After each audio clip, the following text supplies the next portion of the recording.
Hi friends, எப்படி இருக்கீங்க? இன்றைக்கி பௌர்ணமி.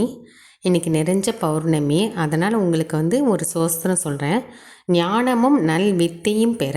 அதுக்கு என்ன சோஸ்திரம்னா, உதிக்கின்ற செங்கதிர் உச்சி திலகம் உணர்வுடையோர் மதிக்கின்ற மாணிக்கம் மாதுளம்போது மலர்க்கமலை துதிக்கின்ற மின்கொடி மின்கடி குங்கும தோயமென விதிக்கின்ற மேனி அபிராமி என் தன் வெளித்துணையே. அந்த சோஸ்திரம் எப்போவுமே படிங்க.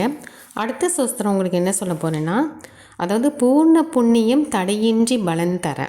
அதாவது நம்ம போன ஜென்மத்தில் புண்ணியம் பண்ணியிருப்போம்ல, அந்த புண்ணியம் இந்த ஜென்மத்திலையும் எந்த தடையும் இல்லாமல் இந்த சோஸ்திரம் என்ன சோஸ்திரம்னா, வானுதல் கன்னியை விண்ணவர் யாவரும் வந்திரெஞ்சி பேணுதற்கு எண்ணிய எம்பெரும் மாட்டியை பேதை நெஞ்சில் காணுதற்கு அந்நியில் அல்லாத கன்னியை காணும் அன்பு பூணுதற்கு எண்ணிய எண்ணம் அன்றோ முன் செய் புண்ணியமே.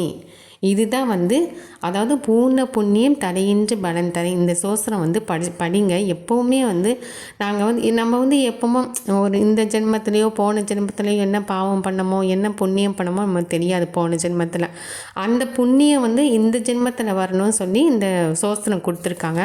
அதாவது இது இந்த சகல ஐஸ்வர்யம் தரும் அபிராமி அந்தாதின்னு ஒரு புக்கில் நான் படித்தேன்.